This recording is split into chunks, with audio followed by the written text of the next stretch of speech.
علما ناس دي ورسته ځان له تاسو داسې نکاح د سره کېږي نه دی وایي ښه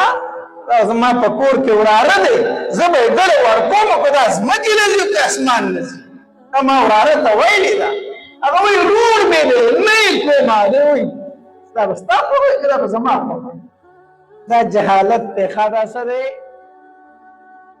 دا د شریعت مسله و علما ناست دي چې کله زوی بالغ و د ده نه به تپوس کوي چې پلانکۍ جینۍ درله غواړم خوښه دې ده او چې کله جینۍ بالغه وه نو د هغې نه به هم تپوس کوي چې پلانکي هلک له دې ورکول ستا خوښه ده دا د شریعت مسله ده ښه د علماو نه تپوس وکړئ کو پیغله جینۍ وه او تا ورته ووایي چې پلانکي هلک له دې ورکوم خو په خولې ښه وکړه خو ډېره ښه خبره ده خو که په خولې ښه ونه کړه او چپ پاتې شو نو دا چپ پاتې کېدم دا د هغې رضا ده دا د هغې څه ده علما ناست دي او چې کونډه وه یا طلاق یافته وه نو هغه به په ژبه ووایي چې او خوښ مې دی خوښ مې نه دی هغه به په ژبه ووایي ښه او د پیغلې جینۍ دا چپوالی هم څه دی دا رضا ده ځکه دا شرمېږي د دې نکاح نه یې شوی نو که ځوان زوی دې دی پیغله لور دې ده او رشته دې ورله کوله تپوس پته کوي دا د شریعت مسله ده چې پلانکي هلک له دې ورکړو یا پلانکۍ جینۍ درله غواړم ستا خوښه ده او که خوښه ده او که هغې جینۍ وي زما نه دی خوښ او بار مولي صاحب وایي تا ورکړې ده هغه وایي ما قبوله کړې ده څه ورکوي او څه قبلوي هسې به لګیایي مولي صاحب هم هسې لګیا دی او تاسو هم هسې لګیایي نکاح د سره کېږي نه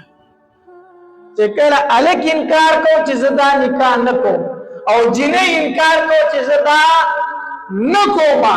نو که مولي صاحب لګیا دی او تاسو هم وایئ چې ما ورکړه او قبوله کړې مې ده هسې لګیا یې هېڅ شی هم نه دی شوی علما ناست دي وروسته ځان له تپوس وکړئ داسې نکاح د سره کېږي نه دی وایي ښه زما په کور کې وراره دی زه به یې ګله ورکوم که دا ځمکې له ځي که اسمان نه ځي ما وراره ته ویلې ده هغه وایي ورور مې دی نه یې کومه دی وایي دا به ستا خوښ وي که دا به زما خوښ وي دا جهالت دی ښه دا څه دی